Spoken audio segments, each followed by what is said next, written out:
គ្មានទេអាចកំបាំងជីឌីវីតត្រូវបានម្ចាស់ហាងចេញមកនិយាយលាតត្រដាងការពិតគ្មានសល់ពាក់ព័ន្ធរឿងនាឡិកាតម្លៃ$30,500ថ្មីនេះឃើញថាទូការវិញ្ញេជាខ្លាំងទៅលើនាឡិកាដែលលោកជីឌីវីតបានទិញ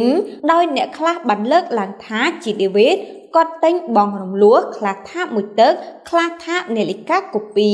ដោយនាឡិកាដែលលោកបានទិញនោះមានតម្លៃរហូតដល់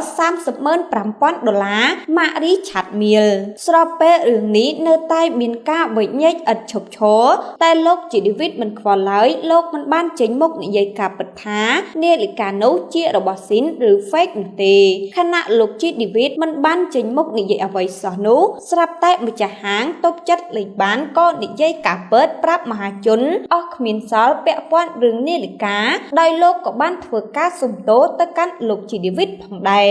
ថ្ងៃនេះខ្ញុំមកនិយាយពីជីឌីវីតថាតើគាត់ទិញនាឡិកាបងរំលោះដែរអត់អញ្ចឹងខ្ញុំចង់បញ្ជាក់ចំណុច3យ៉ាងសិនទី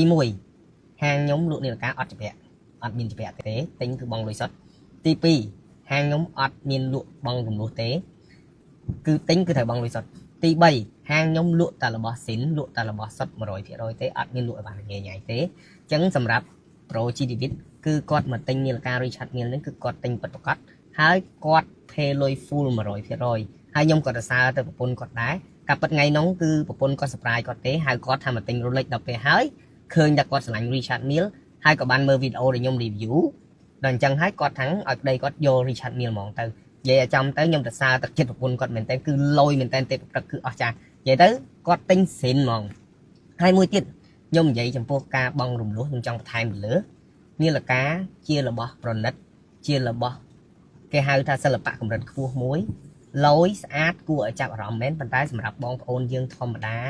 ដែលចង់ប្រើនាឡិកាហើយអត់ទាន់មានលទ្ធភាពដល់ក៏ខ្ញុំអត់ recommend ឲ្យបងរំលោះដែរបើសិនជាស្រឡាញ់ក៏ដោយក៏អត់គួរបងរំលោះដែរដោយសារនាឡិកាវាមិនមែនជារបស់ចាំបាច់ទេវាគឺជាគ្រឿងអលង្ការផងវាគឺជាសិល្បៈផងវាក៏ជារបស់ប្រណិតមួយដែលសម្រាប់តែអ្នកមានសិទ្ធិឬក៏អ្នកដែលជោគជ័យក្នុងការងារធំដែលគេមានលទ្ធភាពកម្រិតខ្ពស់គេចង់បង្ហាញពីភាពជោគជ័យបង្ហាញពីកម្រិតសមត្ថភាពរបស់គេដល់កម្រិតណាដែលគេអាចប្រើរបស់ថ្លៃរហូតដល់កម្រិតណាជាសមត្ថភាពតខ្លួនរបស់គេទេសម្រាប់យើងទូទៅបើសិនជាយើងស្រឡាញ់នាឡិកាហើយយើងចង់ទិញបងរំលោះបងអីខ្ញុំគិតថាអត់គួរបងរំលោះទេព្រោះវាមិនមែនជារបស់ចាំបាច់ហើយរបស់ដែលចាំបាច់សម្រាប់មនុស្សទូទៅដែលគួរបងរំលោះខ្ញុំណែនាំឲ្យ4យ៉ាងទី1គឺមានម៉ូតូ